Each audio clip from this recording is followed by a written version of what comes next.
Avant de commencer, abonnez-vous et activez la cloche de notification pour ne rien manquer. Profitez-en. Cet après-midi, tout a changé. Il avait plu. Pas le genre de pluie douce qui murmure sur les toits, mais celle qui tombe avec colère. Fort, rapide, comme si le ciel discutait avec la terre. Amaka venait d'avoir 8 ans. Son anniversaire avait été calme. Juste ses parents, son petit frère Sheka et le petit gâteau en forme de papillon que sa mère avait préparé avec le peu de farine qui restait. Ils n'avaient pas grand-chose, mais ils avaient de l'amour, celui qu'on ressentait rien qu'en étant assis dans la pièce. Son père, Martiobina, disait toujours « Nous ne sommes peut-être pas riches, mais nous ne sommes pas pauvres.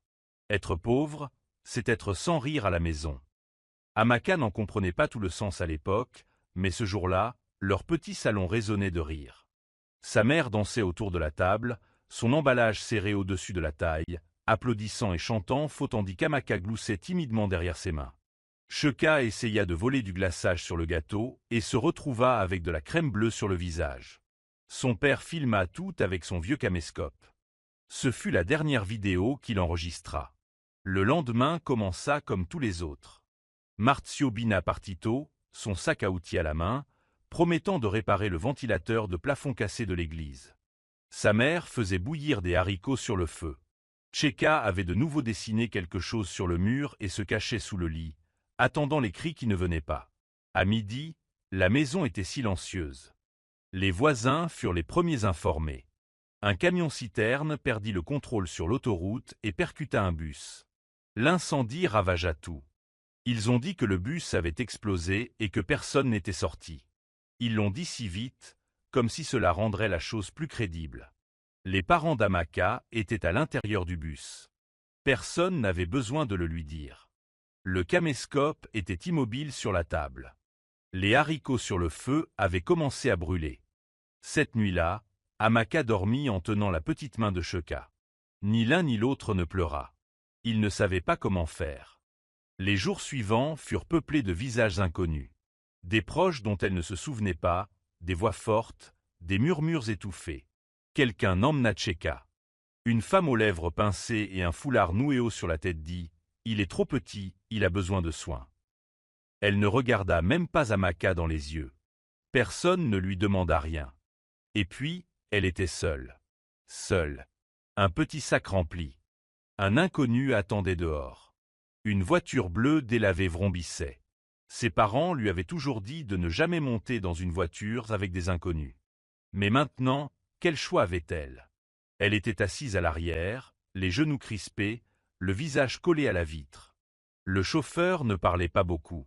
La route était longue, bordée d'arbres et de maisons délabrées, accolées les unes aux autres comme des vieillards trop faibles pour se tenir debout. Les heures passèrent. Elle ne parlait pas. Elle ne mangeait pas. Elle ne cligna pas des yeux trop longtemps, de peur que les larmes ne coulent. La voiture s'arrêta devant une propriété. Ce n'était pas une grande maison. Mais ce n'était pas petit non plus. Une femme sortit de la véranda. Elle était grande. Son regard perçant semblait indiquer qu'elle observait toujours quelque chose qu'elle seule pouvait voir. Elle s'appelait Memari Fema. « Bienvenue », dit-elle d'une voix neutre, sans chaleur. Amaka sortit lentement. Ses pieds étaient lourds, comme si le sol lui-même la tirait en arrière. L'enceinte sentait les vieux vêtements et l'huile de palme. Un coq passa en courant, à moitié déplumé. 2 garçons jouaient avec un bâton près du portail, leurs yeux se portant sur elle, mais s'éloignant rapidement. « Ta chambre est à l'intérieur », dit Memari Fema. Pas de câlin, pas de sourire, juste ça. La pièce était vide, à l'exception d'un tapis, d'une chaise en bois avec un pied plus court que les autres et d'une fenêtre qui refusait de s'ouvrir. Cette nuit-là, Amaka était allongée sur le tapis, les yeux rivés au plafond. Quelque part dehors, un chien aboya une fois, puis se tut. Elle entendit des pas. Puis le grincement de la porte de Memari Fema. Puis le silence revint. Elle ignorait ce qui allait se passer. Mais quelque chose au fond d'elle lui murmurait « Plus rien ne sera comme avant ». Les jours qui suivirent furent d'une lenteur telle qu'Amaka en oubliait le temps. De ceux où matin et soir semblaient identiques, car rien entre les deux n'avait de sens. Elle se réveillait chaque jour avant le lever du soleil, parfois d'un rêve, parfois à cause du froid, et d'autres fois parce que la porte en bois grinçait en s'ouvrant avec un bruit qui faisait toujours battre son cœur. Mais Marie Fema n'éleva pas la voix, mais son silence était plus fort que n'importe quel cri. Elle se déplaçait dans la maison comme une ombre, apparaissant soudainement, disparaissant tout aussi vite. Elle avait cette façon de vous regarder sans vraiment vous regarder, comme si elle savait quelque chose que vous ignoriez. Quelque chose qui ne vous plairait probablement pas. Le complexe comptait déjà 5 enfants, tous plus âgés qu'Amaka. Aucun d'eux ne lui sourit à son arrivée. Les garçons étaient brutaux.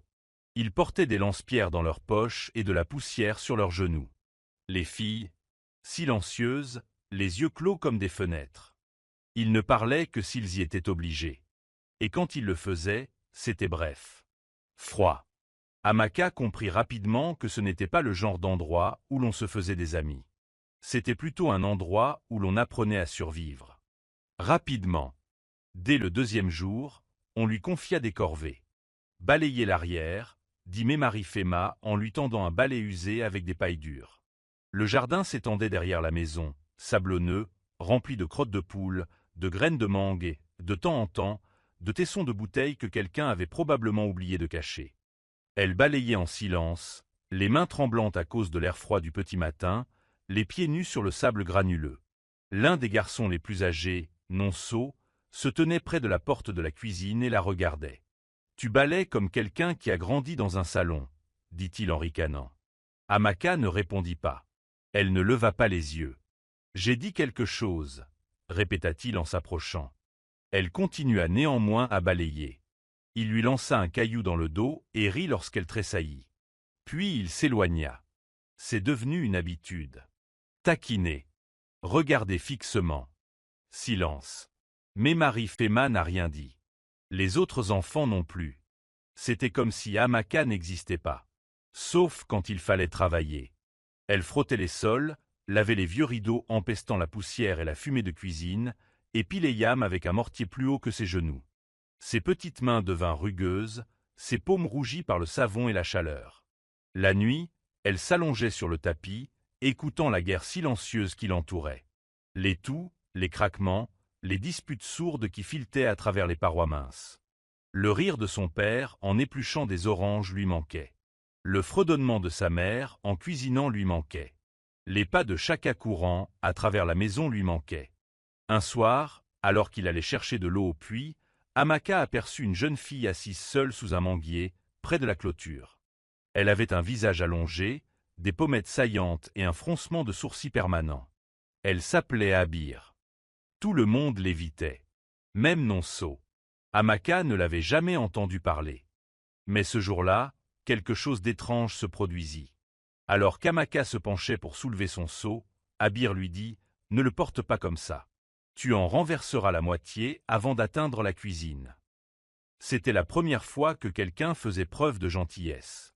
Amaka se figea, clignant des yeux. Abir se leva et s'approcha. Elle a ajusté la position du seau. Tenez-le près de votre poitrine. Utilisez vos genoux, pas votre dos. Amaka hocha la tête, ne sachant que dire. Abir s'éloigna, sans attendre de remerciements. Ce moment la marqua toute la soirée.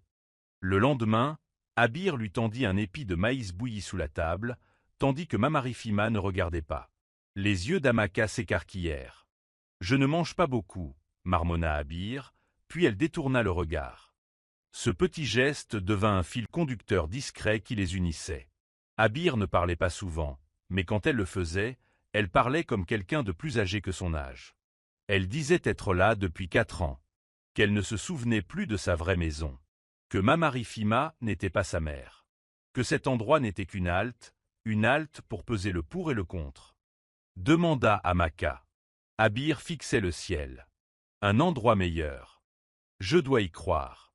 Amaka commença à y croire aussi, mais la situation ne s'améliora pas. Un après-midi, Marie Fema surprit Amaka assis près de la clôture, en train de dessiner des formes dans le sable avec un bâton. Son visage se tordit. « As-tu fini le bois? As-tu lavé les assiettes ?» Amaka se leva rapidement. « Oui, maman. Je viens d'alors. Trouve autre chose à faire. Ce n'est pas un terrain de jeu. » Amaka baissa la tête et retourna vers la cuisine. Cette nuit-là, Alors qu'elle balayait le couloir, elle entendit Mama Rifima au téléphone. « Je te l'ai dit, pas de remboursement. Si elle ne sert à rien, alors ramenez-la. Je ne dresse pas de chèvre. » Amaka se figea, le cœur battant. Elle ne savait pas de qui Mamar parlait, mais elle avait l'impression que ces mots pouvaient la concerner. Plus tard dans la semaine, Nonso l'enferma dans les toilettes extérieures et l'Y laissa pendant des heures. La porte n'avait pas de poignée de l'intérieur. Il faisait sombre, l'air sentait mauvais et le silence était pesant. Amaka claqua la porte, appela, hurla. Personne ne vint. Ses larmes coulèrent lentement au début, puis rapidement. Elle s'assit par terre et pleura jusqu'à en avoir mal à la gorge. C'est Abir qui la trouva. Elle ouvrit la porte sans rien dire. Elle se contenta d'aider Amaka à sortir, puis lui tendit un chiffon humide pour s'essuyer le visage. Ce soir-là, elles s'assirent ensemble derrière la cuisine. Amaka la regarda. « Pourquoi me déteste-t-il » Abir prit une pierre et la jeta dans l'obscurité. Il déteste tout ce qui est petit, tout ce qui semble croire en la bonté. Amaka se pencha vers elle. Pour la première fois depuis qu'elle avait tout perdu, elle ne se sentait plus complètement seule. Quelque chose changeait en elle, doucement. Elle ne savait pas encore comment cela s'appelait, mais elle savait que cela avait commencé. Le matin de son 9e anniversaire arriva tranquillement. Personne ne s'en souvenait. Non pas qu'elle s'attendait à des ballons ou à des chansons, mais quelque chose en elle gardait le vague espoir que, peut-être, juste peut-être, Abir dirait quelque chose. Peut-être que Mama Rifima la regarderait un peu plus doucement. Le ciel aurait peut-être changé. Ce ne fut pas le cas. Le ciel était lourd, presque gris, et l'air sentait le bois brûlé du jardin du voisin. Quelque part dans la rue, un chien aboyait pour rien. C'était la seule chose qui rompait le silence. Amaka se leva avant les autres. Elle se baignait à l'eau froide du seau qu'elle avait récupéré la veille. Elle ferma fermement son pagne et alla balayer le jardin, traînant le balai sur le sable rouge tandis que le ciel dormait encore. Son cadeau d'anniversaire était le silence. Plus tard dans la journée, elle était assise seule derrière la clôture. Abir n'était pas sorti de sa chambre depuis le matin. Elle disait avoir mal à la tête, mais Amaka savait qu'elle n'avait pas envie de parler. Elle s'était rapprochée ces dernières semaines, mais Abir était comme ça, silencieuse quand les choses devenaient plus difficiles. Amaka tiraillait le bord de son pagne, traçant des lignes dans la poussière du pied. Puis elle entendit un bruit. Des pas précipités et irréguliers. Elle leva les yeux. C'était une nouvelle fille. Elle ne devait pas avoir plus de 10 ans. De petits yeux, des cheveux attachés en tresses inégales. Elle serrait un sac en polyéthylène comme si sa vie y était. Un homme grand et au ventre rond se tenait à côté d'elle, lui serrant le poignet. Ses pantoufles claquaient contre le ciment, comme s'il était trop fatigué pour lever les pieds. Mama Rifima, debout sur la véranda, les bras croisés, observait. « C'est ton problème maintenant, » dit l'homme en lâchant la fille. « Si elle te donne du warala, appelle-moi. Je vais le ramener. » Mama Rifima ne dit rien. Elle se retourna et entra. L'homme la suivit, laissant la jeune fille seule dans l'enceinte. Amaka observait derrière la clôture. Elle ne bougeait pas. La fille se tenait là, incertaine, comme un papier pris dans le vent, mais pas encore prêt à s'envoler. Amaka se leva et s'approcha lentement. « Salut » dit-elle d'une voix rauque. La fille cligna rapidement des yeux, les lèvres serrées comme si elle les avait trop ouvertes. Les larmes coulaient. « Je suis Amaka. » Aucune réponse. « Tu peux t'asseoir si tu veux » dit Amaka en désignant l'endroit près du mur. La fille était assise aujourd'hui, son sac à la main. « J'étais comme toi quand je suis arrivée » ajouta Amaka. « Seulement, je n'avais pas de sac. Ça m'a valu un petit sourire. À peine visible, mais bien réel. Comment t'appelles-tu » La fille hésita, puis marmonna « Adiz ». Amaka sourit. C'est un nom fort. Adiz ne répondit pas, mais sa prise sur le sac se relâcha un peu. Ils restèrent silencieux pendant le reste de la journée. Mais Amaka resta près d'elle. Cela suffisait. Ce soir-là, alors que tout le monde se rassemblait pour manger, Mama Rifima parla d'une voix qui emplit la pièce. Désormais, Adiz fera partie de cette maison. On attend d'elle qu'elle travaille comme tout le monde. Pas de paresse, pas d'excuses. Adiz hocha la tête.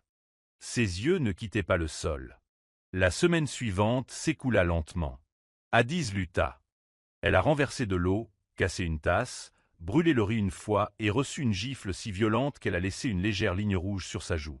Personne n'a rien dit. Pas même une bière. Amaka l'aidait autant qu'elle le pouvait.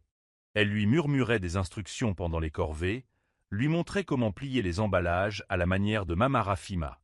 Elles n'étaient pas encore meilleures amies, mais un lien discret se tissait entre elles, de celui qui n'avait pas besoin de mots pour rester fort. Puis, un après-midi, tout a basculé. Tout a commencé lorsque Nonso a apporté un journal de l'extérieur. Un tract. Il l'agita en l'air, souriant. « Ils reviennent, dit-il.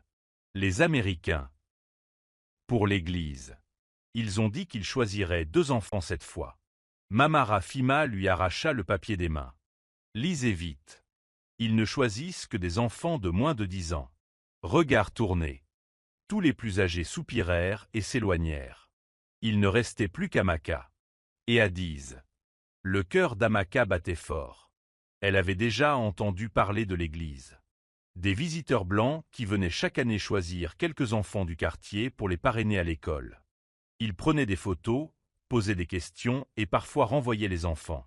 Parfois, elles payaient simplement leurs frais de scolarité. Personne ne revenait jamais pareil. Ce soir-là, Mama Rafima fit venir les 2 filles dans sa chambre. « Tu iras, » dit-elle en désignant Amaka. « Tu es plus âgée. Tu parles anglais. Tu leur diras ce que je te dis de dire. » Amaka hocha lentement la tête. Elle regarda Adiz, qui se tenait silencieusement près de la porte. Les yeux des filles étaient remplis d'une tempête, mais elle ne dit rien. « Vous devez toutes les 2 bien vous laver demain, » ajouta Mama Rafima. « Pas de saleté. Pas de bruit. Pas de bêtises. » Le lendemain matin, elle leur fit porter des vêtements assortis, des pagnes blancs et bleus à fleurs jaunes. Elle leur attacha soigneusement les cheveux et leur appliqua de la poudre sur les joues. Amaka s'aperçut dans le miroir. Pendant un instant, elle ne ressemblait plus à elle-même. À l'église, l'enceinte était remplie d'enfants. Certains portaient leurs plus beaux vêtements. D'autres n'avaient même pas de chaussures. Les Américains étaient assis sous un auvent, souriant à l'excès, saluant tout le monde comme s'ils avaient réponse à tout. Ils avaient des appareils photos, des papiers, des presse-papiers. Une femme s'est approchée d'Amaka. « Comment t'appelles-tu, ma puce ?»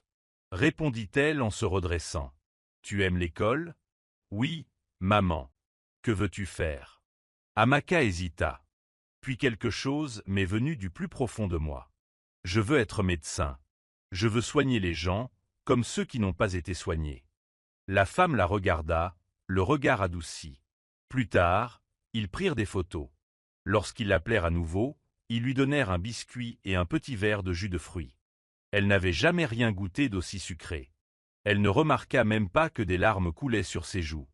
Elle regarda Adiz. La fille n'avait pas été appelée, pas une seule fois. Ce soir-là, de retour à la maison, Amaka regarda Adiz allongée sur le tapis, les yeux fixés au plafond.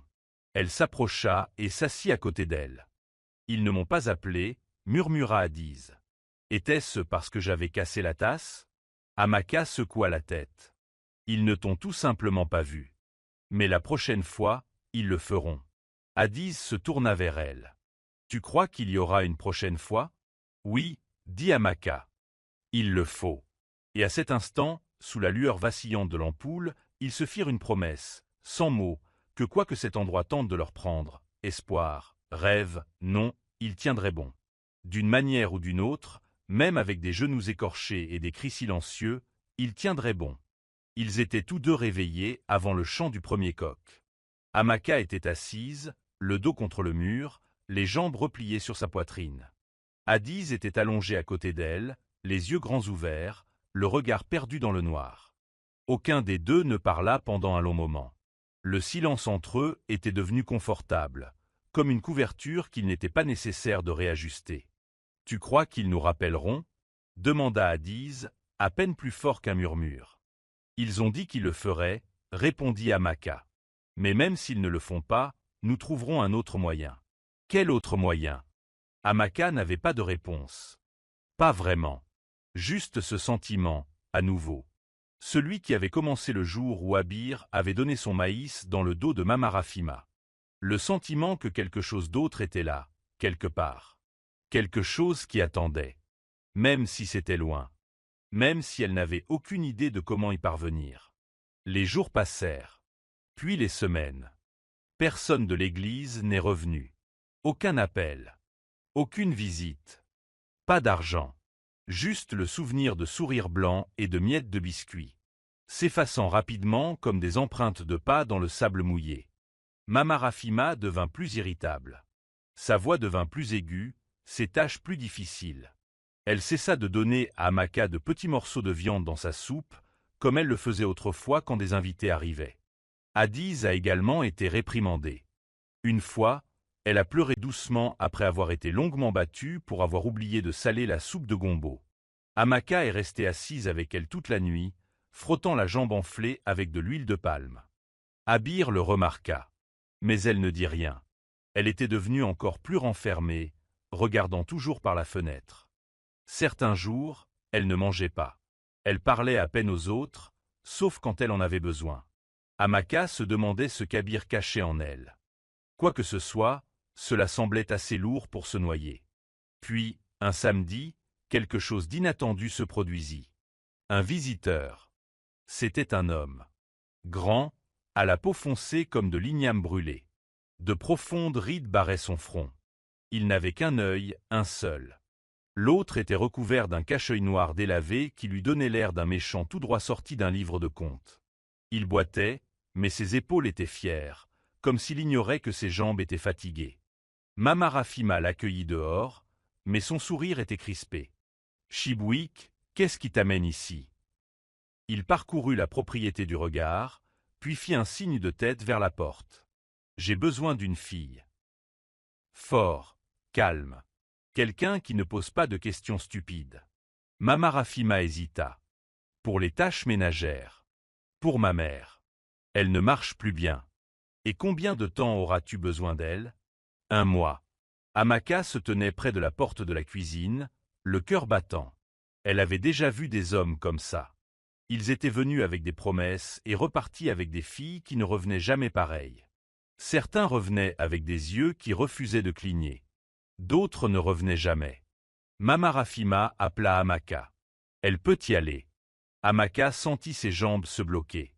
Elle essaya de parler, mais sa langue resta muette. Chibouik la regarda, puis hocha la tête. Elle fera l'affaire. Il donna quelque chose à Mama Rafima.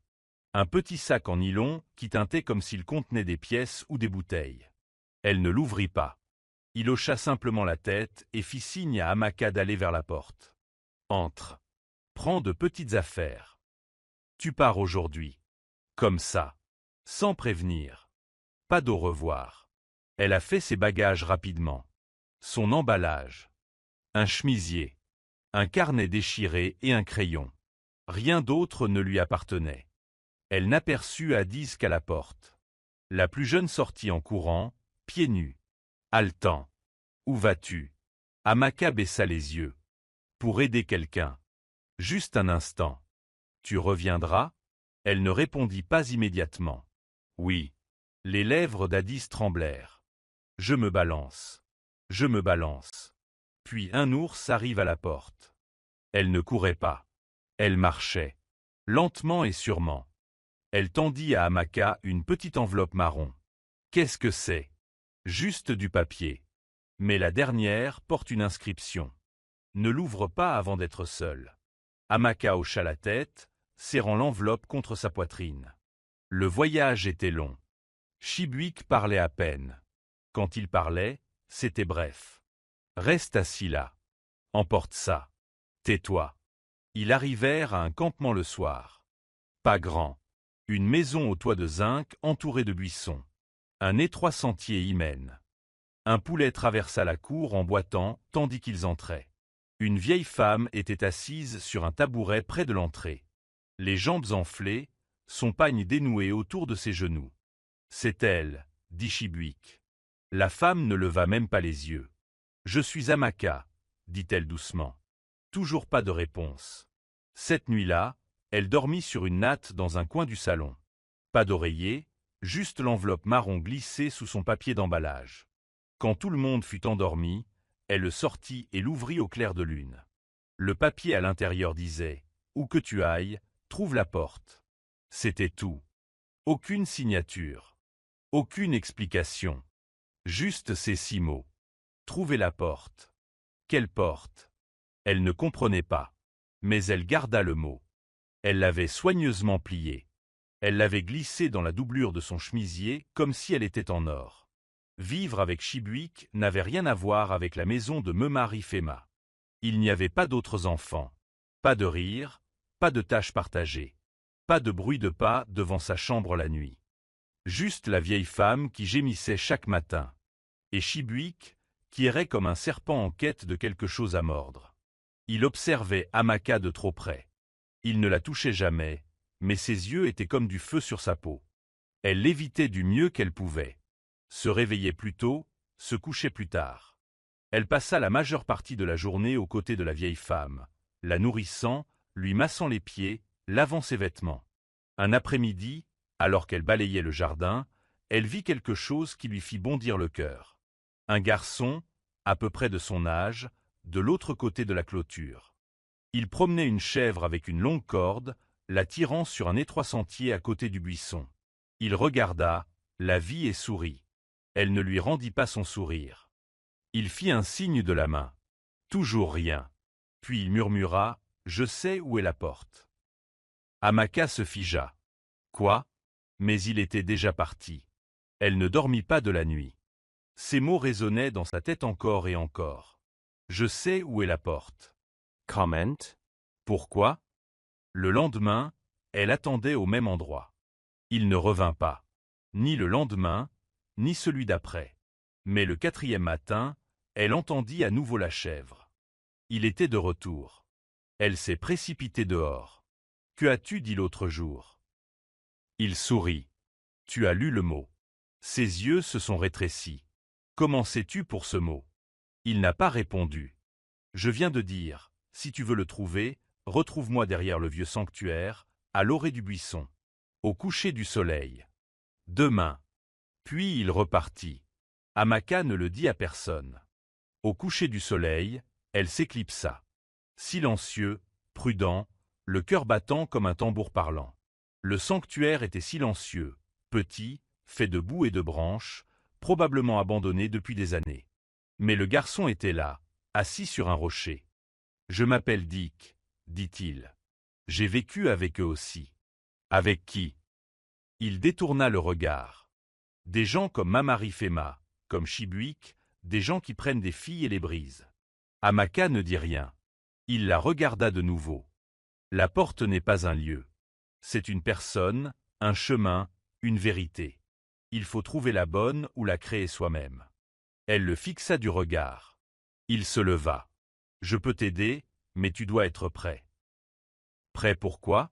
Il ne répondit pas. Il dit juste, demain soir, même endroit. Puis il disparut dans les arbres. Amaka revint lentement, l'esprit en ébullition. Trouver la porte. Peut-être, juste peut-être. La porte commençait enfin à s'ouvrir. Le lendemain s'écoula comme un sac de manioc trempé. Amaka essayait de se comporter normalement, mais ses mains tremblaient en lavant le pagne de la vieille femme. L'odeur d'urine séchée collait à ses doigts, malgré tous les rinçages. Chibuik entrait et sortait de la maison sans un mot, mais sa présence pesait sur les murs comme un avertissement. Dans l'après-midi, l'air s'épaissit. Les nuages d'orage s'amoncelaient lentement, mais aucune pluie ne tombait. Juste cette lourdeur, comme si le ciel, comme elle, retenait son souffle. Elle se repassait les paroles de Dick encore et encore. Il faut être prêt. Mais prêt à quoi? À s'échapper? À la vérité? À quelque chose de pire? Quand les ombres se sont allongées, Amaka avait déjà pris sa décision. Elle n'emporta que 2 choses, l'enveloppe marron et son carnet déchiré. Elle les enveloppa dans un sac plastique et le noua sous son chemisier. Si ce soir était un piège, elle préférait y tomber plutôt que de continuer à vivre comme si elle était déjà prise. Dick l'attendait, assise sur la même pierre plate derrière le sanctuaire. « Tu es venu. » Amaka hocha la tête en gardant ses distances. « Que me veux-tu » Il se leva et épousseta son short. « Ce n'est pas ce que je veux qui compte. C'est ce que vous voulez. Si vous aspirez à la liberté, je peux vous montrer par où commencer. » « J'écoute. Il y a une femme, commença-t-il en baissant la voix. Elle n'habite pas dans ce village, mais elle vient une fois tous les 2 ou 3 mois. Elle fait partie d'un groupe, des gens qui sortent les filles de ce genre d'endroit, discrètement et en toute sécurité. Les yeux d'Amaka s'écarquillèrent. Pourquoi aiderait-elle? Elle était l'une des nôtres. Elle a été enlevée. Elle s'est échappée. Dick se retourna et regarda au fond des buissons. Elle arrive sur la place du vieux marché quand la lune est basse et brisée. Ce soir, ce sera pareil. Amaka suivit son regard, mais Chibuik, lui, ferme la porte à clé la nuit. Tu traverseras la brousse. Il y a un trou derrière les latrines. Je l'ai fait l'année dernière. Elle baissa les yeux vers ses pieds. Si je pars, il me retrouvera. Il retrouvera les autres. Il ne le fera pas, dit Dick, plus certaine qu'elle ne l'espérait. Pas si tu la rejoins. Cette nuit-là, alors que la vieille femme dormait et que les ronflements de Chibuik faisaient trembler le mur, Amaka se leva. Elle enjamba le poulet endormi, ouvrit lentement la porte grinçante, le cœur battant la chamade comme s'il voulait se libérer avant elle. Elle passa devant les latrines et trouva l'endroit dont Dick lui avait parlé. Un PAN de clôture avait été coupé et repoussé, à moitié recouvert de feuilles mortes. Elle se faufila à travers. Le buisson lui grattait les jambes. Elle se déplaça rapidement mais prudemment. Chaque brindille sous nos pieds était un cri qui n'attendait que d'être entendu. Il me fallut près d'1 heure pour atteindre la place du marché. La lune était exactement comme Dick l'avait décrite. Basse, craquelée comme une assiette cassée suspendue dans le ciel. Les étals étaient vides. Les toits de zinc rouillés brillaient faiblement. Puis elle la vit, une femme au foulard rouge, assise tranquillement sur un banc, un sac en tissu à ses pieds. Amaka s'avança. Lentement, la femme se retourna. Amaka. Son sang se glaça. Comment connais-tu mon nom? Je me souviens de chaque fille qui écrit ce mot, dit doucement la femme. Tu n'es pas la première, mais tu dois choisir la suite. Amaka s'approcha. Le regard de la femme était bienveillant, mais perçant, comme celui de quelqu'un qui en avait trop vu et qui avait pourtant choisi la douceur. Je veux partir, dit Amaka. Mais il y a une fille, Adiz. Je ne l'abandonnerai pas. La femme acquiesça. Puis nous attendons. La semaine suivante, Amaka revint. Chaque nuit, par le trou, à travers la brousse, pour rencontrer la femme dont elle ignorait encore le nom. Elle apprit des petites choses, comme savoir si quelqu'un la regardait, cacher des messages à la vue de tous, marcher sans bruit. Cette femme appelait cela apprendre à disparaître. Un soir, Dick les rejoignit. Il tendit à Amaka une petite bouteille avec un bouchon. « Ce sont des herbes, dit-il, de ma grand-mère. Si jamais Chibuik tente de faire quelque chose de mal, versant dans son verre. Ça ne le tuera pas, mais il dormira des heures. » Amaka accepta la proposition d'un hochement de tête. Le jour arriva où la femme dit enfin « C'est l'heure ». Amaka ne posa pas de questions. Elle rentra chez elle, le cœur battant. Elle n'avait plus qu'une seule mission, récupérer Adiz. Mais Adiz n'était pas dans la propriété, ni dans la cour, ni dans la cuisine, ni dans la pièce qu'ils partageaient autrefois. La panique commença à monter. Elle demanda à la vieille femme, qui haussa les épaules et désigna le buisson derrière la maison. Elle alla chercher du bois. Le soir tomba, puis la nuit, toujours pas de nouvelles d'elle. Chibuik revint avant le coucher du soleil. Son visage était crispé, son humeur était pire que d'habitude. « Où est ce petit » aboya-t-il. Amaka s'efforça de garder une voix ferme. Elle alla chercher du bois. Trop long. Il prit une torche et s'engouffra dans les buissons en grommelant. Amaka ne perdit pas de temps. Elle emballa les herbes, son mot et un emballage. Elle attendit à l'orée du buisson. Le temps s'écoula, puis elle vit un mouvement. Adiz sortit de l'ombre en titubant, des égratignures aux jambes, des larmes ruisselant sur son visage poussiéreux. Amaka courut vers elle. Que s'est-il passé? J'ai perdu le chemin. J'ai cru entendre quelque chose. Puis j'ai couru, mais je n'ai pas retrouvé le chemin. C'est bon, tu es là maintenant. Derrière eux, une voix tonna. Toi. C'était Chibuik. Il les avait vus. Il courut vers eux, la lumière de la torche tremblant violemment. Amaka saisit la main d'Adiz. Il courut. Et ils coururent, à travers les arbres, à travers le champ, devant les tambours rouillés et les tiges de bananier. Ils coururent jusqu'à ce que la nuit elle-même retienne son souffle. La femme attendait, comme promis. Cette fois, un petit bus la suivait. Aucun mot ne fut prononcé, juste un mouvement rapide. Une étreinte, un regard, un hochement de tête. La femme se tourna vers Amaka. Une fois partie, il n'y aura plus de retour possible. Je ne veux pas revenir. Adiz la serra plus fort. La porte s'ouvrit en coulissant. Ils montèrent à bord. Le bus démarra. La torche de Chibuik ne les atteignit jamais. Et pour la première fois depuis très longtemps, Amaka dormit sans craindre de se réveiller. Elle ignorait ce que le lendemain lui réservait. Mais elle avait choisi sa porte et l'avait franchie. La route était silencieuse, enveloppée de nuit. Le moteur ronronnait comme une berceuse, régulier et doux. Le genre de voiture qui recelait des secrets à chaque virage. Amaka était assise près de la fenêtre, un bras autour d'Adiz, tous deux fixant le flou des arbres défilant dans l'obscurité. Adiz n'avait pas parlé depuis qu'ils étaient montés dans le bus. Elle gardait ses doigts enroulés autour de ceux d'Amaka.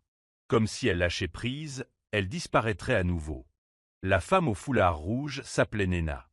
Elle était assise à l'avant, silencieuse, les yeux fixés sur la route. Le conducteur, un homme discret aux poignets ornés de perles, ne parlait pas non plus. Leur silence était pesant, mais pas dangereux. Concentré, comme s'il l'avait déjà fait trop souvent. Des heures passèrent avant que Nena ne se retourne légèrement. On s'arrêtera bientôt. Endroit sûr. Tu Y reposeras. Amaka hocha la tête, mais ne dit rien. Son esprit n'avait pas trouvé le repos depuis qu'ils avaient quitté la propriété de Chibuik. Il repassait sans cesse chaque son, chaque respiration. Chaque fois qu'Adiz avait failli lui échapper dans la brousse. Elle ne se sentait pas encore libre. Elle avait l'impression d'avoir emprunté du temps et de l'instant. Quelqu'un viendrait frapper à la vitre pour le lui rendre. Ils arrivèrent juste avant le matin. Un domaine caché derrière de hautes haies et d'épaisses portes. Ni riche, ni bruyant. Simplement. Sûr. La porte s'ouvrit avec un cliquetis métallique. Le bus arriva et les portes se refermèrent derrière eux comme des bras enveloppant un secret. Nena sortit la première. « Vous allez dormir maintenant, » dit-elle. « Je vous expliquerai plus tard. » La maison avait 2 pièces. L'une d'elles était déjà faite. Un matelas, des draps propres. Une carafe d'eau près du lit. Amaka conduisit Adiz à l'intérieur. Ils n'ont même pas retiré leurs emballages. Ils se sont simplement laissés tomber sur le lit et, en quelques secondes, le sommeil les a complètement submergés. Quand Amaka s'est réveillée, la lumière du soleil filtrait à travers le rideau. La pièce sentait le savon et l'huile d'arachide. Adiz dormait encore, recroquevillé comme un chaton, les lèvres légèrement entr'ouvertes. Amaka se redressa lentement. Ses pieds touchaient le ciment frais. Elle respirait profondément, doucement. Pas une seule voix dure. Pas un aboiement d'avertissement. Juste le silence. Elle sortit et trouva Nena assise sur un banc en bois, en train d'éplucher des oranges avec un petit couteau. Elle ne leva pas les yeux à l'approche d'Amaka, mais sa voix était chaleureuse. « Tu as bien dormi. »« C'est bien. » Amaka s'assit à côté d'elle. Nena lui tendit une moitié d'orange. « Mange. Mange. Ton corps a besoin de quelque chose avant que tes questions ne commencent. » Amaka la prit. Le jus explosa dans sa bouche. Elle n'avait rien goûté d'aussi frais depuis des années. Elle mâcha lentement, le laissant reposer. Puis Nena dit, « Cet endroit n'est qu'une étape. » Amaka déglutit. « Comment ça? On ne reste pas longtemps ici. Nous avons des maisons comme celle-ci disséminées dans les villes. Chacune est sûre. Chacune est cachée. Mais nous bougeons. Toujours. Nous ne laissons pas d'empreinte. » Amaka fronça les sourcils. « Alors, où allons-nous » Nena éplucha une autre orange. Finalement, à Inugu. Il y a une école là-bas. Une vraie. Des filles comme toi. Des professeurs qui ont vécu ça. Un endroit où l'on peut respirer sans se sentir observé. Une petite partie de la poitrine d'Amaka se souleva. Et un dièse. Elle reste avec toi. Dit Néna rapidement. Elle ne se séparera pas de toi, sauf si tu le dis. Amaka cligna des yeux, le poids dans sa gorge se relâchant légèrement. Mais il y a une règle, ajouta Néna d'une voix plus ferme. Nous ne reviendrons pas. Ni pour personne. Même s'il nous supplie. Une fois cette porte franchie, votre ancien nom s'efface. Votre histoire recommence. Amaka regarda l'orange dans sa main. Elle pensa à une bière. À son silence. À l'enveloppe marron. De Dick, promenant sa chèvre comme une boussole. Une bière, dit soudain Amaka. Elle est toujours là. Nina Supera. Je sais, mais je te l'ai dit. Non, coupa Amaka d'une voix tremblante. Tu ne comprends pas. Elle a été la première à dire non, même sans un mot. Elle m'a donné cette enveloppe. C'est elle qui a commencé ma fuite. Néna l'a regardée. Alors elle trouvera son chemin aussi, a-t-elle dit. Tu l'as fait. Et tu aideras les autres sans même le savoir. C'est comme ça qu'on grandit. Amaka voulait argumenter. Mais elle comprenait ce que Néna voulait dire. Une bière, c'était fort. Peut-être plus forte qu'elle. Peut-être qu'elle était déjà en train de se frayer un chemin. Ils sont restés dans cette maison pendant 4 jours. Addise reprit vie. Lentement, mais pleinement. Son rire revint, timide au début, comme s'il avait oublié comment sonner. Néna leur a appris de petites choses. Comment écouter les pas. Comment cacher des messages dans des bracelets. Comment regarder sans être regardé. Elle racontait aussi des histoires. Chaque soir, de vraies histoires. Des filles qui s'échappèrent des bateaux et des garçons qui apprirent à coudre pour gagner leur vie. Des femmes qui cuisinaient autrefois dans des cuisines délabrées et qui dirigeaient désormais des marchés entiers. Des noms effacés mais retrouvés dans des bouches douces. Un soir, Amaka était assise seule dehors. Le vent était léger. Elle tenait le carnet qu'elle avait rapporté de Memarifima. Les pages étaient déchirées et sales, mais quelques-unes étaient encore blanches. Elle en ouvrit une, prit son crayon et écrivit « Je ne suis pas ce qu'ils pensaient. Je ne suis pas ce qu'ils m'ont fait faire.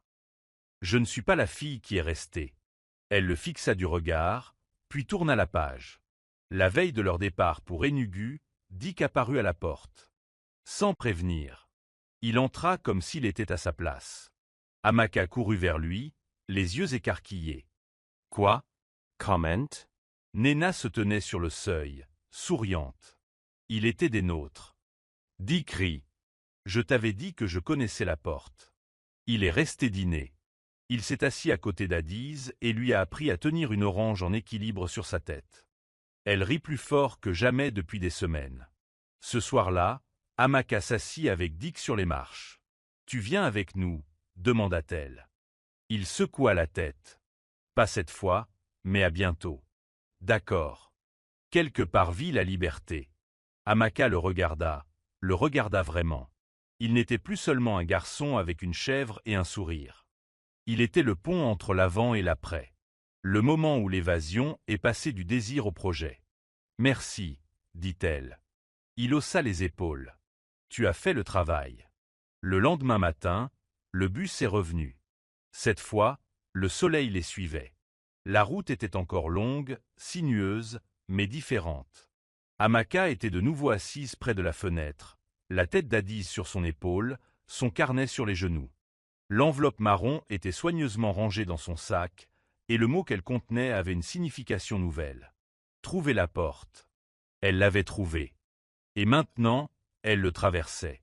Cette fois, les mains ouvertes, avec le ciel devant elle. Le soleil se levait à peine, répandant une pâle lumière sur la route poussiéreuse, tandis que le bus roulait vers Enugu. À l'intérieur, Amaka serrait Addise contre elle, sentant son souffle régulier monter et descendre, enfin doux et paisible. Dehors, le monde s'éveillait aussi. Des vendeurs installaient leurs étals, des enfants couraient après les poules, des hommes tiraient des filets usés de la rivière. Mais rien de tout cela ne semblait effleurer la bulle silencieuse dans laquelle ils évoluaient. Le regard d'Amaka se posa sur le carnet usé posé sur ses genoux.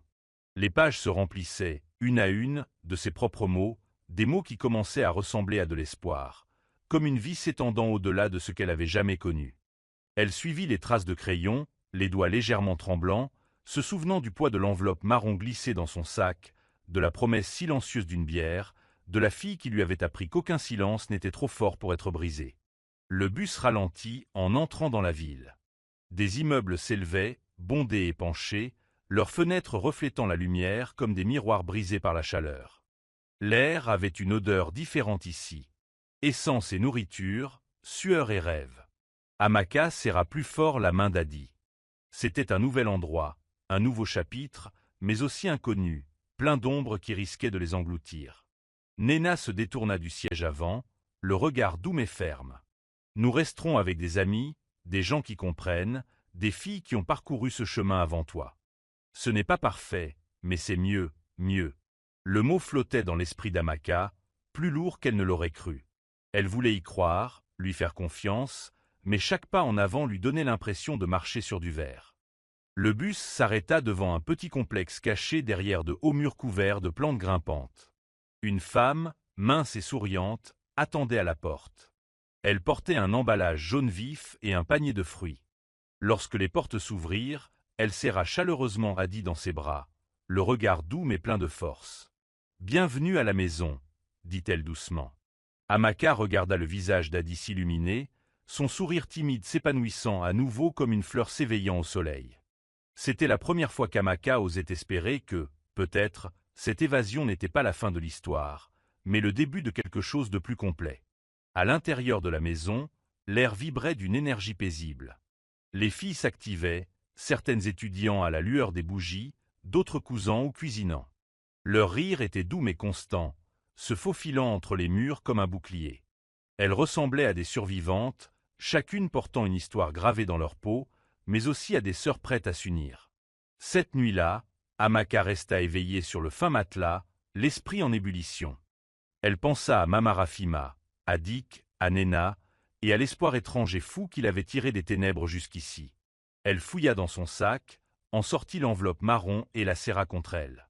À l'intérieur, le papier plié était encore impeccable, l'encre bien marquée.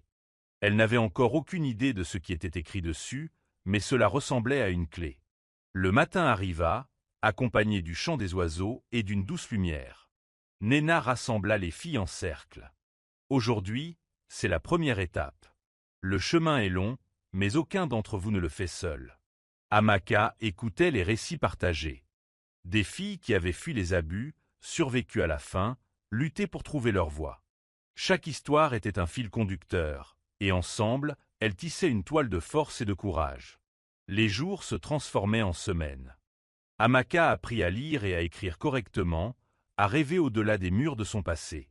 Addis gagna en audace, son rire résonnant. Elle trouvait du réconfort dans les plus petites choses, un repas partagé, une main sur l'épaule, la lueur d'une bougie lors des nuits d'orage. Mais même dans ce lieu sûr, des ombres planaient. Le souvenir de la voix de Chibuik, la peur de ce qui pourrait advenir s'ils étaient découverts, murmurait dans les moments de silence. Amaka s'accrochait fermement aux leçons que Nena lui avait enseignées, la vigilance, la confiance, la protection de son cœur. Un après-midi, alors que le soleil déclinait, projetant de longs doigts d'or à travers la fenêtre, Amaka était assise avec Nena sur les marches du porche. « Serons-nous un jour libres » demanda-t-elle d'une voix à peine plus forte qu'un murmure. Nena regarda la lumière déclinante. « La liberté n'est pas un lieu, dit-elle. C'est le courage de vivre au-delà de ce qui tente de vous retenir. » Amaka hocha la tête, sentant la vérité s'installer au plus profond d'elle-même. Elle avait parcouru un long chemin, mais le voyage ne faisait que commencer. Elle n'était plus seulement une jeune fille fuyant la peur. Elle devenait une femme qui brûlait d'énergie. Cette nuit-là, sous la douce lueur d'une lampe, Amaka rouvrit son carnet. Elle commença à écrire, non seulement des mots, mais des rêves, des projets et une promesse.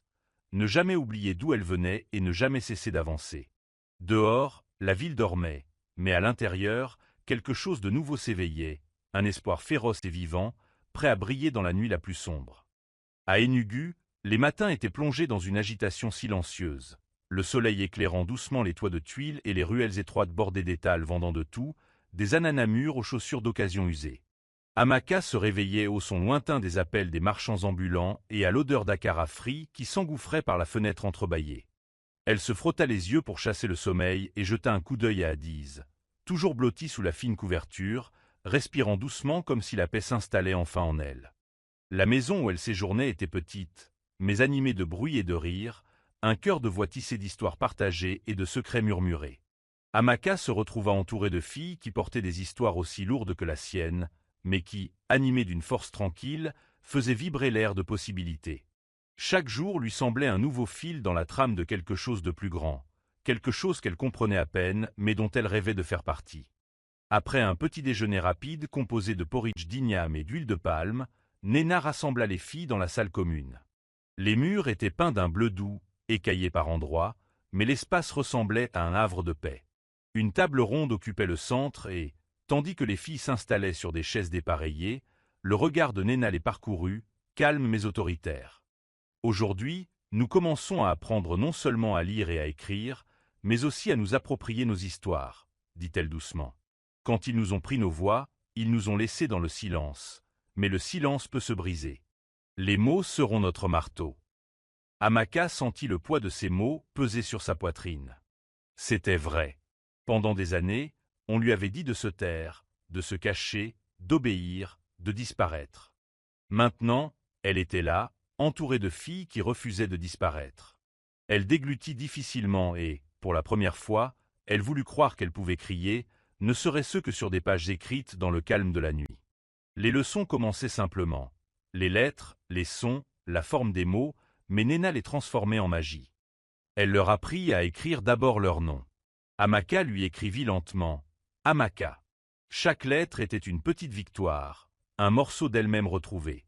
Adiz copiait après elle, ses petits doigts traçant les marques sur la page avec une concentration déterminée.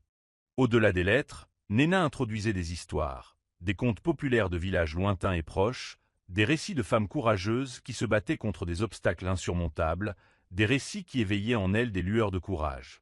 Un après-midi, alors qu'Amaka aidait Adiz à nouer un foulard orange vif, une fille s'approcha d'elle. Elle s'appelait Ifunanya. Sa peau était profonde et éclatante. Son regard était vif mais bienveillant. « Je t'entends écrire », dit-elle doucement, en regardant les doigts d'Amaka s'enrouler autour du crayon. Amaka hocha la tête, les joues rouges. « Si tu veux, je peux t'aider à raconter ton histoire », dit Ifunanya d'une voix ferme comme la promesse de la pluie. Amaka cligna des yeux. « Mon histoire, je ne sais pas si elle est prête. » Ifunanya sourit. « Ça n'a pas besoin d'être parfait. Il faut juste que ce soit vrai. » Ce soir-là, après que les autres se soient endormis, Amaka sortit son carnet. Elle caressa les pages, certaines tachées, d'autres vides. Elle pensa au courage silencieux d'Abir, à l'espoir discret de Dick, aux mains fermes de Néna. Elle pensa à l'enveloppe marron qui attendait encore d'être ouverte. Mais elle ne l'ouvrit pas encore. Au lieu de cela, elle commença à écrire. Elle raconta le matin où elle avait perdu ses parents, la façon dont le ciel lui semblait tomber sur la tête, la façon dont le village retenait son souffle. Elle écrivit sur les yeux sombres de Chibouik, le silence glacial de la maison de la vieille femme et la nuit où elle s'était glissée à travers la clôture vers l'inconnu. Les mots jaillissaient de son cœur comme une rivière qui se déverse. Tandis qu'elle écrivait, des larmes coulaient sur la page, brouillant certaines lettres, mais elle ne s'arrêta pas. Elle écrivit jusqu'à ce que la pièce soit plongée dans le silence, jusqu'à ce que sa main lui fasse mal, jusqu'à ce que les premières lueurs de l'aube pénètrent par la fenêtre. Le lendemain, Amaka retrouva Ifunanya et lui tendit le carnet. « Si tu veux m'aider à le raconter, » dit-elle doucement. Ifunanya prit le carnet avec douceur. « On fera ça ensemble. » Les jours devinrent des semaines. Amaka et Adiz s'installèrent dans des routines qui semblaient être des étapes vers quelque chose de solide. Se réveiller avec le soleil, apprendre tout au long de la journée, rire des moments volés, rêver en murmurant. Elles rencontrèrent d'autres filles qui portaient leurs propres cicatrices et leurs propres espoirs. Nkem, qui fredonnait en travaillant. Ngozi, qui ne cessait de poser des questions. Chika, qui a appris à Adiz à tresser les cheveux. Les nuits étaient les plus dures. Parfois, lorsque le monde devenait trop silencieux, les souvenirs s'accrochaient à l'esprit d'Amaka. Les cris qu'elle ne parvenait pas à oublier, l'odeur de fumée, le silence pesant après la mort de ses parents. Elle serrait Addis contre elle et lui murmurait des promesses parfois trop faibles.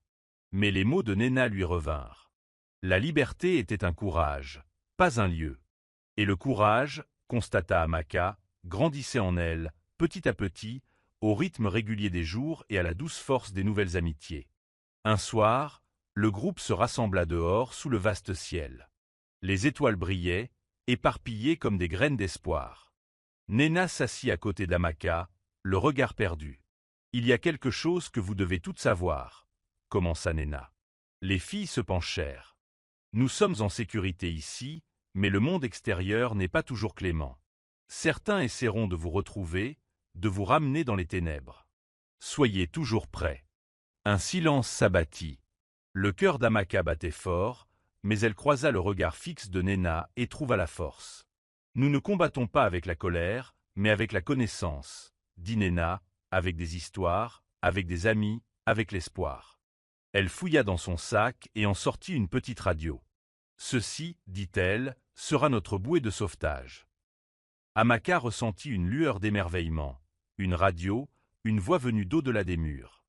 Les nuits à venir seraient longues et pleines d'épreuves, mais pour la première fois, Amaka savait qu'elle n'était pas seule. Et cela faisait toute la différence. La nuit enveloppait la ville d'un doux manteau d'ombre, mais à l'intérieur de la petite maison où Amaka vivait avec Addis et les autres filles, la lumière jaillissait des fenêtres comme une promesse. La radio était posée sur une étagère en bois usé, son petit haut-parleur s'impatientant, bourdonnant faiblement, avec un potentiel discret. Nena rassembla les filles contre elle, d'une voix basse et posée. « Cette radio sera notre voix au-delà de ces murs, » dit-elle. « Grâce à elle, nous entendrons des histoires, des avertissements, des chants et des messages. Cela nous rappellera que nous ne sommes pas oubliés, que quelque part, des gens croient en nous. » Les doigts d'Amaka effleurèrent la surface froide de la radio, un étrange mélange d'espoir et de peur la parcourut. Elle n'avait jamais rien tenu d'aussi fragile et pourtant si riche de possibilités. La radio était un pont, un lien entre son petit monde caché et le vaste monde inconnu qui l'entourait. Elle se sentit soudain toute petite et pourtant très importante, tout à la fois. Au fil des jours, les filles écoutaient la radio à tour de rôle. Parfois, les voix étaient douces, lisant de la poésie ou racontant des contes populaires venus de contrées lointaines. D'autres fois, les nouvelles crépitaient, des histoires de manifestations, d'ouverture de nouvelles écoles ou de communautés se rassemblant pour protéger les leurs. La radio était devenue un rythme dans leur vie, une pulsation qui rythmait leurs pas et leur donnait de la force. Amaka se sentait attirée par ces voix dans la nuit, assise tranquillement avec Addis sur ses genoux, leurs yeux rivés sur le haut-parleur comme s'ils détenaient un secret fait pour eux. Parfois, les chansons faisaient rire Addis en frappant des mains, son rire brisant la lourdeur qui s'installait parfois dans la pièce. Une nuit, tandis qu'une pluie fine tambourinait contre les vitres, une voix différente, pressante et prudente, se fit entendre. Elle parlait de nouveaux dangers, de gens toujours à la recherche de filles en fuite, d'endroits où les ombres étaient longues et chargées de murmures. Les yeux de Nena s'assombrirent tandis qu'elle écoutait, et le silence retomba dans la pièce à la fin de l'émission. « Nous devons être plus prudents maintenant, » dit Nena doucement. « Le monde extérieur bouge comme du sable. Nous devrons bientôt nous déplacer à nouveau. » L'idée de déménager fit frissonner Amaka. Elle commençait à peine à se sentir en sécurité ici, et l'idée de quitter ce petit refuge la remplissait d'une profonde tristesse. Cette nuit-là, elle resta éveillée, l'esprit en ébullition. Elle repensa au village où elle était née, au visage perdu et à l'étrange famille qu'elle avait trouvée. Elle serra doucement la main d'Addis, chassant la peur par le souvenir du foulard orange et du sourire d'Ifunanya. Le matin arriva comme un souffle, doux et plein de possibilités. Amaka passa la journée avec Ifunanya, qui lui montra comment tisser des bracelets avec des fils colorés. Elles travaillèrent en silence, leurs doigts rythmant le mouvement tandis qu'Ifunanya racontait les histoires des lieux qu'elle avait traversés. Des villes qui ne dormaient jamais, des rivières qui chantaient et des gens qui portaient l'espoir comme un feu intérieur. « Ton histoire est forte, » dit Ifunanya, les yeux brillants. « Elle mérite d'être racontée. » Amaka hocha la tête, mais sentit un nœud se former dans sa gorge. « Et si ce n'était pas suffisant? Si vous y croyez, c'est tout ce qui compte, » répondit Ifunanya. Les histoires grandissent lorsqu'elles sont partagées. Elles deviennent plus fortes. Plus tard dans la semaine, Néna réunit à nouveau les filles. Cette fois, sa voix était douce mais ferme. « Nous quitterons cet endroit avant la prochaine lune, » dit-elle. « Il y a un nouveau refuge, plus au nord. C'est un endroit où beaucoup ont trouvé la liberté et un nouveau départ.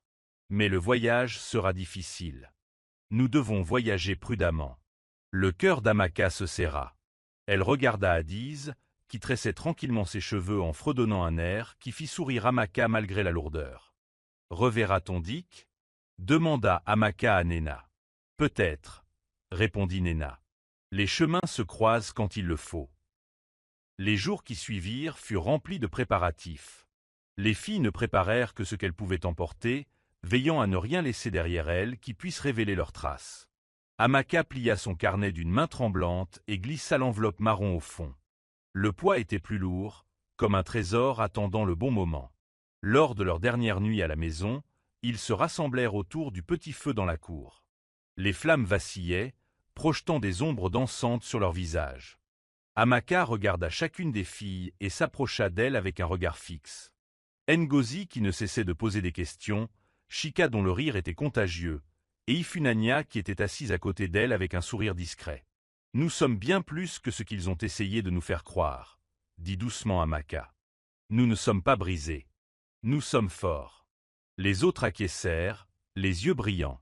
Néna sourit d'une voix basse mais féroce. « Souviens-toi, le voyage est long, mais ton courage l'est tout autant. » Cette nuit-là, Amaka serra Adiz contre elle, le cœur battant à tout rompre, entre peur et espoir. Elle murmura une promesse qu'elle comprenait à peine, mais qu'elle ressentait au plus profond d'elle-même. « Nous serons libres. Nous trouverons la lumière. » Dehors, la pluie avait cessé et le ciel était clair, les étoiles disséminées comme de minuscules lanternes éclairant le chemin. Le voyage recommençait. L'air était frais et vif au réveil d'Amaka, ce matin-là où le ciel semble s'étendre à l'infini, pâle et vaste, porteur de promesses encore à venir. La maison était silencieuse, à l'exception du léger bruissement des autres filles qui s'apprêtaient à partir. L'attente du jour était muette, comme celle d'une falaise où le sol était incertain mais appelant. Amaka rassembla soigneusement ses rares affaires, le carnet usé bien rangé dans son sac, ses pages gonflées de mots qu'elle avait déversés dans l'obscurité. Elle regarda Adiz, dont le petit visage était encore lourd de sommeil, mais dont les yeux pétillaient lorsqu'ils croisèrent les siens. Une conversation silencieuse s'engagea entre eux, une promesse commune de continuer à avancer, de garder espoir. Néna se tenait près de la porte, sa présence calme comme un ancrage solide au milieu de la nervosité tourbillonnante. « Souviens-toi, » dit-elle d'une voix basse mais ferme, « la route qui s'ouvre devant toi sera une épreuve, mais elle te montrera aussi de quoi tu es fait. » Dehors, le soleil se levait, projetant des reflets dorés sur les murs rugueux et la rue poussiéreuse. Le groupe avançait tranquillement dans les ruelles étroites, la ville encore éveillée, son pouls régulier et lent. Chaque pas était mesuré, prudent, une danse dangereuse qui se devait d'être parfaite. Amaka sentait son cœur battre la chamade, chaque son amplifié par le silence. Les visages des filles autour d'elle étaient figés, mais elle perçut de brèves lueurs de doute dans leurs yeux, la façon dont elles déglutissaient difficilement ou effleuraient leurs doigts tremblants. La première partie du voyage se fit à pied, serpentant à travers des quartiers où des vieillards étaient assis sur les perrons et où des enfants poursuivaient des chiens errants. L'air sentait le pain frais et l'essence, la sueur, les espoirs et les peurs mêlées. Amaka resta près d'Adiz, sa petite main serrée autour de la sienne. Dans un coin tranquille, Néna fit signe au groupe de s'arrêter. Elle scruta la rue d'un œil perçant, puis fit un signe de tête vers un véhicule qui l'attendait, une camionnette cabossée à la peinture écaillée et aux vitres qui avait connu des jours meilleurs. « Ceci nous mènera aux portes de la ville, » dit doucement Néna. De là, nous reprenons notre marche. Le trajet fut chaotique et tendu. L'estomac d'Amaka se noua tandis que la camionnette roulait sur les nids de poules, sillonnant des rues de plus en plus familières et dangereuses. Elle serra Adiz contre elle, murmurant des chansons douces pour calmer les mains agitées de la petite fille. Lorsque la camionnette s'arrêta près de la périphérie de la ville, un homme au visage buriné et au regard bienveillant les aida à descendre. Il s'appelait Chukwu, parlait peu, mais possédait une force tranquille qui inspirait à Amaka une confiance aveugle. L'étape suivante du voyage fut plus difficile. Ils traversèrent des champs où les hautes herbes murmuraient des secrets et où le vent portait le cri lointain des oiseaux. Le soleil tapait sans relâche, brûlant la peau et sapant les forces, mais ils continuèrent leur route. La nuit, ils campaient sous le vaste ciel, les étoiles étant leur seul refuge. Autour du feu, ils partageaient des histoires, des souvenirs de chez eux, des rêves de liberté, des promesses faites à eux-mêmes et aux autres. La voix d'Amaka était douce mais assurée lorsqu'elle parlait de ses parents, de la vie qu'elle avait perdue et de celle qu'elle espérait encore retrouver. Addis était assis à côté d'elle, les yeux écarquillés, absorbant chaque mot comme un baume. Le troisième jour, alors qu'ils traversaient une rivière peu profonde, Amaka trébucha. Les rochers étaient glissants, le courant rapide. Elle sentit la peur la submerger, le souvenir de sa chute et de sa rupture menaçant de l'engloutir. Mais des mains se tendirent, la poigne ferme de Nkem, le sourire encourageant de Ngozi, et elle retrouva son équilibre. Le voyage les épuisait. Le soleil flamboyait sans relâche, la nuit était froide et mordante, mais on entendait aussi des rires, légers, fragiles, mais féroces. Des chansons étaient chantées doucement dans l'obscurité. Des espoirs murmuraient dans le vent. Un soir, alors que le ciel se teintait de violet et d'orange, Nena rassembla à nouveau les filles. Son visage était grave mais résolu. « Nous sommes proches, dit-elle. Demain, nous atteindrons le refuge, mais le plus dur reste à venir. » Le cœur d'Amaka se serra. Le refuge était un phare, une promesse d'abri, mais l'inconnu planait comme une ombre. Cette nuit-là, elle était assise avec Addis sous les branches étalées d'un arbre solitaire. La petite fille posa sa tête sur l'épaule d'Amaka, le souffle lent et régulier. « Amaka, murmura Addis, serons-nous un jour à nouveau heureux ?» Amaka l'embrassa sur le sommet de la tête, luttant contre les larmes qu'elle refusait de montrer. « Oui, Addis, nous le ferons, nous le devons. » Le feu crépita, projetant des étincelles dans la nuit. Autour d'eux, le monde était vaste et sombre, mais à l'intérieur, une petite flamme brûlait, fragile, certes, mais vivante. Le voyage était loin d'être terminé, mais Amaka savait désormais, au plus profond d'elle-même, que chaque pas en avant l'éloignait des ténèbres qui avaient tenté de l'envahir, et personne ne pouvait l'enlever. L'air matinal était vif, chargé d'un silence lourd d'attente. Le ciel se teintait de douces nuances de rose et de bleu pâle, tandis que le groupe s'apprêtait à quitter son campement improvisé sous l'arbre solitaire. Amaka se réveilla avant les autres, l'esprit agité, tourbillonnant de pensées qu'elle ne parvenait pas à apaiser. Addis dormait toujours profondément, blotti contre elle sur la fine couverture, sa petite poitrine se soulevant et s'abaissant comme une promesse silencieuse. Amaka se leva, épousseta l'herbe pour en retirer la rosée et prit une profonde inspiration. Le voyage l'avait déjà poussée au-delà de tout ce qu'elle avait imaginé, mais aujourd'hui, c'était différent. Le refuge était proche, si proche qu'on aurait dit un murmure à l'horizon. Pourtant, la route devant elle était semée d'interrogations et d'ombres qui refusaient de se dissiper. Nena rassembla le groupe d'une voix ferme, pleine d'une résolution tranquille. Nous devons avancer prudemment. Il y aura des observateurs, des gens qui voudront nous arrêter, mais nous ne nous laisserons pas dominer par la peur. Les filles hochèrent la tête, le regard perçant, le cœur battant au rythme du soleil levant. Elles partirent, leurs pieds craquant doucement sur la terre, l'air chargé d'un parfum d'herbes sauvages et de poussière. Amaka serrait fermement la main d'Addis, sentant le tremblement de ses doigts. Les plus jeunes enfants scrutaient les arbres et les routes désertes avec une peur profonde et curieuse. Le voyage était désormais plus lent. Chaque pas était alourdi par la certitude pesante que le danger était proche. Le groupe se déplaçait comme des ombres, se fondant dans la terre, leur voix chuchotée et prudente. À un moment, ils s'arrêtèrent près d'un sentier étroit bordé de buissons denses. Le cœur d'Amaka battait fort en entendant des pas rapides, réfléchis et trop proches. La main de Nena se leva, signalant le silence. Les filles se figèrent, le souffle coupé. À travers les feuilles épaisses, la silhouette d'un homme apparut, son regard scrutant le chemin avec un calcul froid. L'instant s'étira comme un fil fin prêt à se rompre. Mais soudain, sur un murmure de Nena, les filles disparurent dans l'ombre, se glissant silencieusement vers un lieu sûr.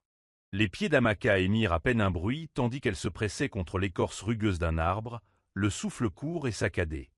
L'homme passa sans s'en apercevoir, et après ce qui sembla une éternité, le groupe reprit sa route, le cœur battant encore. Cette nuit-là, sous le ciel étoilé, les filles étaient assises autour d'un petit feu. Les flammes vacillantes projetaient de longues ombres sur leurs visages, et le silence pesait lourd du poids de la fin de la journée. Amaka sortit son carnet, ses doigts parcourant les pages usées. Elle commença à écrire lentement, chaque mot comme une bouée de sauvetage. Elle parlait de l'homme, de la peur qui l'avait saisi et de ce besoin impérieux de continuer à avancer. « Si Yunania, dit-elle doucement, aide-moi à raconter cette partie. » Si Yunania se pencha, ses yeux reflétant la lumière du feu. « Nous dirons tout, dit-elle, pour que le monde puisse nous entendre. » Dans les jours qui suivirent, le groupe se ressaisit, soudé non seulement par leur voyage commun, mais aussi par les histoires qu'ils échangeaient. Amaka découvrit l'enfance de Nkem dans un village lointain où elle rêvait de devenir enseignante. L'amour insatiable de Ngoza pour la science et ses questions sans fin, et le rire de Chika, capable d'illuminer même les moments les plus sombres. Un après-midi, alors que le soleil baissait, projetant de longues ombres, Amaka était assise avec Nena. Elle regardait Addis chasser les lucioles, ses petites mains tendues vers les lucioles, comme si elle cherchait à saisir l'espoir. « Amaka, dit Nena, brisant le silence. Ton histoire prend de l'ampleur. Il est temps que tu comprennes quelque chose d'important. » Amaka leva les yeux, curieuse mais prudente. « La liberté n'est pas seulement un lieu, poursuivit Nena. C'est un état d'être. Elle vit en vous. Où que tu ailles, quoi qu'il arrive, cette lumière intérieure ne peut te disparaître si tu ne la laisses pas faire. » Amaka sentit une chaleur se répandre dans sa poitrine, une lueur intense et indestructible. Plus tard dans la soirée, le ciel chargé de nuages, la pluie tomba, douce d'abord, puis assez forte pour les anéantir. Les filles se blottirent sous une large feuille, partageant chaleur et histoire. Le petit corps d'Addis tremblait, mais Amaka la serra contre lui, murmurant des chansons que sa mère avait chantées, des chants d'amour et de force. La pluie les submergea et, l'espace d'un instant, le monde leur parut propre et neuf. Une fois la tempête passée, le lendemain matin les accueillit avec un nouveau départ. Les arbres brillaient de gouttes d'eau, et le chemin semblait plus lumineux, quoique encore incertain. Finalement, après des jours qui leur semblèrent des semaines, ils arrivèrent à la maison sûre, un simple bâtiment niché derrière un rideau d'arbres, aux murs usés mais accueillants. Une femme se tenait sur le seuil, son sourire doux mais las. C'était Yugoshi, la gardienne de ce nouveau refuge. « Bienvenue, dit-elle d'une voix douce mais assurée.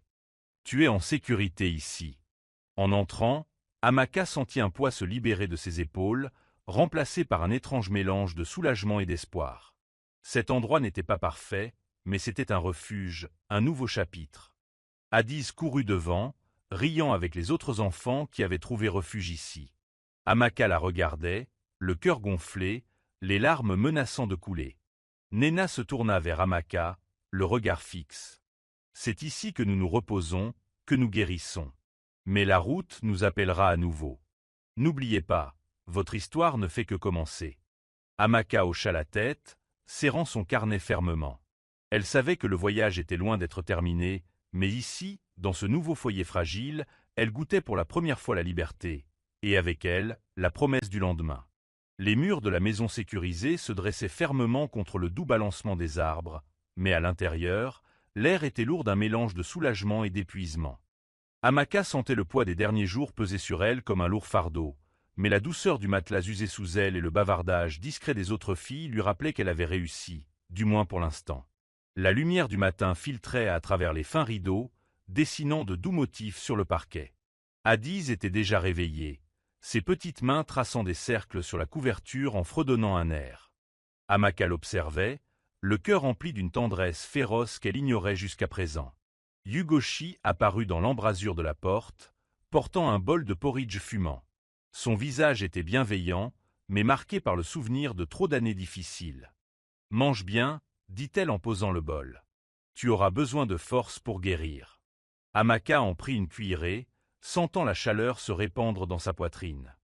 Elle regarda autour d'elle. Ngozi lisait tranquillement un petit livre, Chika jouait avec des perles, et Nkemedei Funanya à se tresser les cheveux. Pour la première fois depuis longtemps, elle ressentit une petite étincelle de paix. Mais cette paix était fragile, comme un verre fin prêt à se briser sous la moindre pression. Les jours s'écoulaient à un rythme lent et mesuré.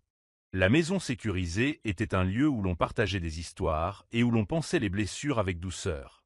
Les filles apprirent à rire à nouveau, leur voix s'élevant en chant qui emplissait les pièces de lumière.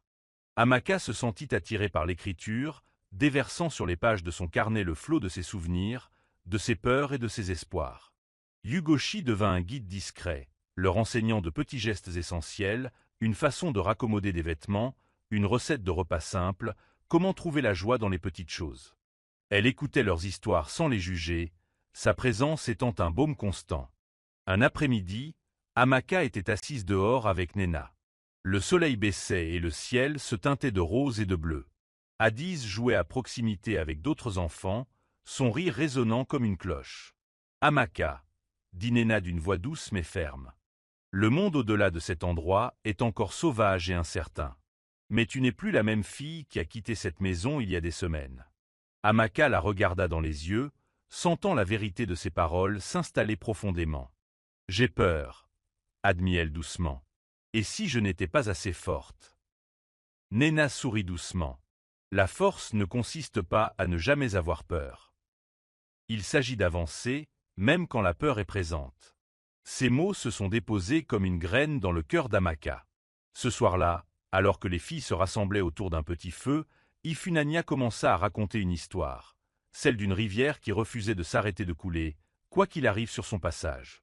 L'histoire était simple mais pleine de sens, et Amaka sentit les larmes lui monter aux yeux. Après l'histoire, Ngozi prit la parole, la voix pleine de curiosité. Que fait-on quand le chemin est bloqué, quand tout semble impossible?